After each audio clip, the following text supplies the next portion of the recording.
प्रायोजक हैं रोजगार डेवलपर्स। नमस्कार, आप देख रहे हैं पल्स 24 न्यूज। मैं हूं आपके साथ सुहानी बहुगुना। समाजवादी पार्टी के राष्ट्रीय अध्यक्ष और पूर्व मुख्यमंत्री अखिलेश यादव योगी सरकार पर निशाना साधने का कोई मौका नहीं छोड़ते।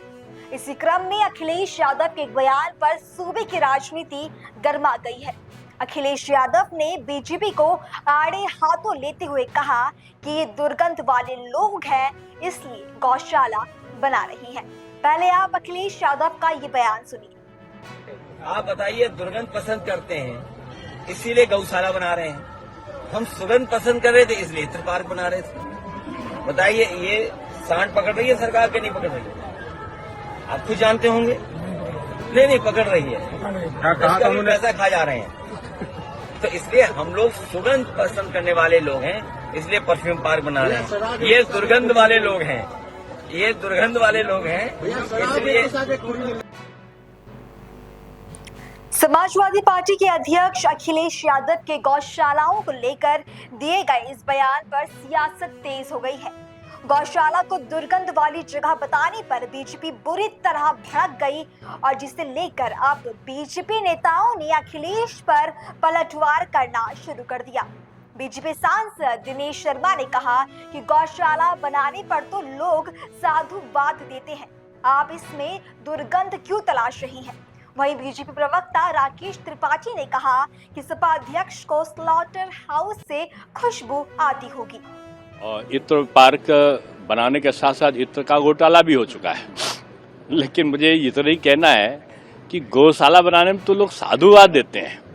मुझे अपना याद है, मैंने लखनऊ में कान्हा ओपन प्रोजेक्ट बनाया था और उसके बाद आदरणीय मुलायम सिंह जी मुख्यमंत्री बने थे। तो जब वहाँ देखने गए तो उन्होंने फोन करके मुझसे बधाई देते हुए कहा कि बहुत अच्छा किया, गौशाला बना दिया। सड़क पे ये बेसहारा पशु टहलते थे। आज मुख्यमंत्री जी ने उत्तर प्रदेश के हर जिले में गौशाला बना दिया है। ये तो साधुवाद की पात्र है।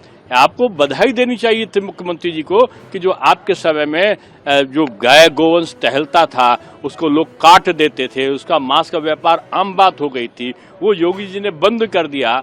तो गौशालों में आप दुर्गंध और सुगंध क्यों तलाश रहे हो? गौशाला में सनातन की आस्था को तलाशो। ये गौ माता है, इनको माता कहा जाता है और मां पर टिप्पणी नहीं की जाती है। ये बहुत हास्यास्पद और उतना ही आक्रोश उत्पन्न करने वाला है। समाजवादी पार्टी के मुखिया कह रहे हैं कि गौशालाओं से उनको बदबू आती है। उनको स्लॉटर हाउस जब उनके कार्यकाल में चला करते थे तो क्या उस स्लॉटर हाउस से उनको खुशबू आया करती थी? गायों को कटवाना उनकी सरकार में जिस तरह से खुलेआम हुआ करता था, उससे उनको खुशबू आया करती थी। ये बहुत दुर्भाग्यपूर्ण है। अखिलेश यादव जी जिस बिरादरी की राजनीति करते हैं, क्या उनकी बिरादरी इस बात को स्वीकार करेगी कि गौशालाओं से उनको बदबू आ रही है? जिनका परंपरागत व्यवसाय रहा है गौशाला, गौपालन करना, भैंस पालन करना, क्या उनको उससे बदबू आ रही है? अखिलेश यादव जी की मानसिकता आज तुगलकिया और इतनी मुगलिया सोच से बढ़ गई है कि आज वो भारतीय सनातन संस्कृति को अपमानित करने का कोई मौका नहीं छोड़ रहे। अभी आपने हाल फिलहाल में देखा होगा कि समाजवादी पार्टी के मुखिया अखिलेश यादव जी ने एक बहुत ही भड़काऊ बयान दिया है। उन्होंने कहा है कि भारतीय जनता पार्टी को दुर्गंध पसंद है, इसलिए भारतीय जनता पार्टी गौशाला का निर्माण करा रही है, और समाजवादी पार्टी को सुगंध पसंद है, इसलिए हम इत्र बनाते हैं। और वहां मध्य प्रदेश में आपने सुना होगा राजेंद्र प्रसाद सिंह, जो विधानसभा के अध्यक्ष थे, वर्तमान में एमएलए हैं कांग्रेस पार्टी से, उन्होंने कहा है कि ये भारतीय जनता पार्टी ने साधु संतों और महामंडलेश्वर के रूप में सांड छोड़ रखे हैं, छुट्टल सांड छोड़ रखे हैं, ताकि ये सांड घुस घुस के सनातन को फैलाएं और दूसरे के खेतों को, अर्थात दूसरे धर्मों के खेतों को चर जाएं। एक तरफ अखिलेश यादव जी को गौ माता में दुर्गंध नजर आता है और वहीं राहुल गांधी जी के साथी कांग्रेस पार्टी के विधायक को साधु संतों में सांड नजर आता है, जो सांड जाके छुट्टल रूप से घूम करके दूसरे धर्मों पर आघात कर रहे हैं। वहीं कांग्रेस पार्टी के उसी विधायक ने कुंभ के विरोध में भी कहा है। ये स्पष्ट रूप से दिखाता है कि इन लोगों को सनातन से लगाव नहीं है, सनातन विरोधी है। और मैं तो कहूंगा, अगर हिंदुस्तान में रह के सनातन से विरोध करते हो, हिंदुस्तान से रह के सनातन से आपको दुर्गंध आती है, हिंदुस्तान में रह के गौ माता से आपको दुर्गंध आती है, हिंदुस्तान में रहकर साधु संत को आप अगर सांड छुट्टल सांड कहते हो तो हिंदुस्तान में राजनीति बंद कर देनी चाहिए। वह भूमि ढूंढनी चाहिए जहां पर आप सनातन का अपमान कर सकते हो और वह देश सहेगा। यह देश सनातन का अपमान नहीं सहेगा।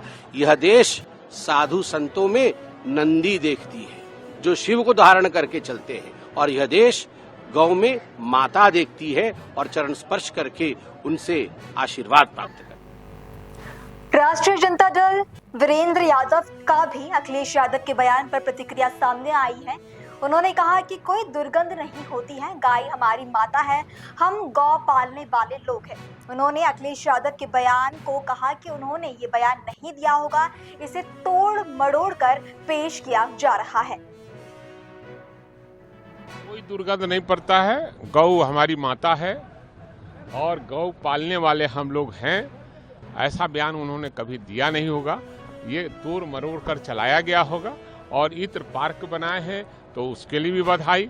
और गौशाला है, उसके गौशाला रखने वाले लोग हम लोग हैं, गौ पालने वाले लोग हैं, और उनके यहाँ भी काफी संख्या में गौ पालक होते हैं, माने गौ है उनके।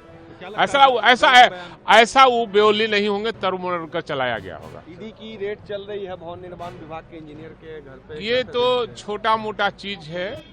आप जिन पदाधिकारियों को यहाँ जाइए अरबों रुपया मिलेगा, क्योंकि जिस प्रदेश का मुख्यमंत्री ही बीमार हो, मानसिक रूप से वो बीमार हो, उस प्रदेश में खजाना लूटने वाले लोग काफी हैं।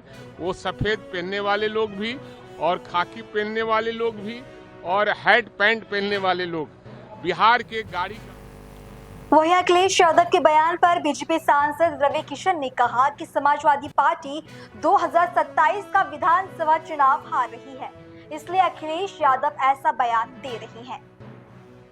अब ये सब गौशाला से या गोबर से जीवन चूल्हा जलता रहा, अनगिनत बीमारियां ठीक होती हैं। गोबर बहुत सारे पवित्र कामों में इस्तेमाल होता, हमारे पूजा हवन में इस्तेमाल होता है, उनको गंध दिखाई देती है। तो ये हिंदू हेट्रेड मानसिकता है जो मंदिर के लिए रहा, या वही कार सेवकों पे गोली चलाने वाली पार्टी है।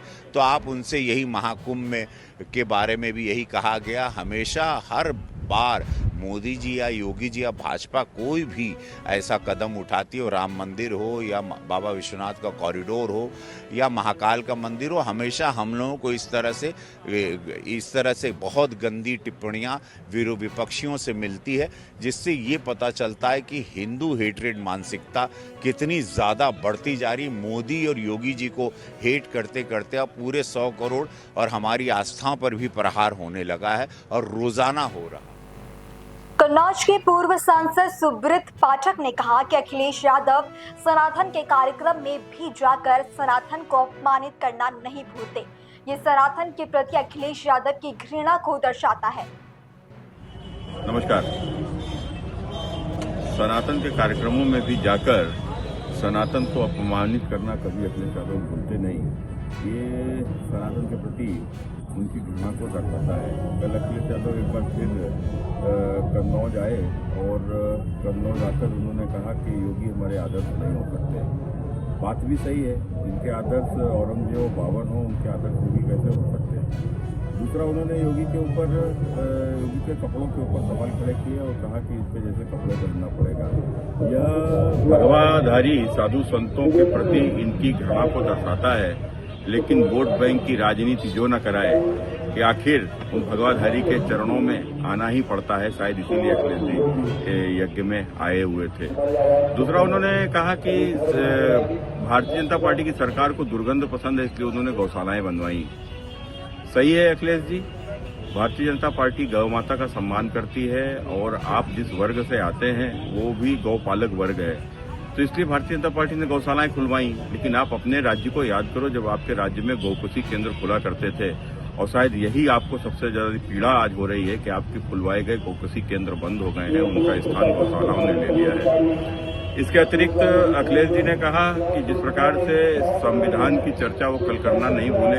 पिछले चुनाव में संविधान को लेकर ही वो वोट मांगने आए थे, लेकिन उनको साथ साथ यह भी बताना चाहिए कि जिस प्रकार से कर्नाटक में उनकी सहयोगी कांग्रेस की सरकार ने वहाँ 4% आरक्षण धर्म के नाम पर ठेकों में दे दिया है मुसलमानों को। ये भारत की मूल भावना, संविधान की मूल भावना का अपमान है, संविधान की आत्मा की हत्या है। अखिलेश जी क्या इसके ऊपर भी कुछ बयान दीजिए कि कांग्रेस ने संविधान का अपमान किया कि नहीं किया, कांग्रेस संविधान की हत्या की अथवा नहीं की। चौथा, वो कन्नौज के विकास को लेकर भी कह रहे थे हम कन्नौज का विकास कराएंगे। अखिलेश जी लगभग 1 साल आपको कन्नौज का सांसद बनते हुए लगभग हो गया है। आप देश की तीसरी सबसे बड़ी पार्टी के नेता हैं। आप कन्नौज के लिए कौन सी योजना 1 वर्ष में लेकर आए, आपको यह भी बताना चाहिए। आपको बताना चाहिए कि 1 साल में आपने संसद के भीतर कन्नौज की समस्याओं को लेकर कोई मुद्दा संसद के भीतर उठाया अथवा नहीं उठाया, कि बस आप केवल कोरी बातें ही करोगे। तो इसलिए अखिलेश जी, आपको मेरी सलाह है, आप सनातन के अगर कार्यक्रमों में जाएं तो सनातन का अपमान न करें। यदि आप अपमान करोगे तो आने वाला समय में आपको जरूर जवाब मिलेगा। अखिलेश यादव के बयान को लेकर मचा सियासी घमासान थमने का नाम नहीं ले रहा। जहां बीजेपी नेता उनके बयान पर तीखे हमले कर रहे हैं, वहीं राष्ट्रीय जनता दल के सहयोगी दल जैसे उनका समर्थन कर रहे हैं। ये बयान राजनीतिक गलियारों में लंबे समय तक चर्चा का विषय बना रहेगा। हालांकि सियासत के इस खेल में असली मुद्दे कहीं न कहीं पीछे छूटते नजर आ रही हैं। अब देखना होगा कि ये बयानबाजी आगामी चुनावी समीकरणों पर क्या असर डालती है। फिलहाल हमारे आज के शो में बस इतना ही। आपसे कल फिर मुलाकात होगी, तब तक के लिए मुझे दीजिए इजाजत और आप देखते रहें पल्स 24 न्यूज। नमस्कार। इस बुलेटिन के प्रायोजक थे रोजगार डेवलपर्स।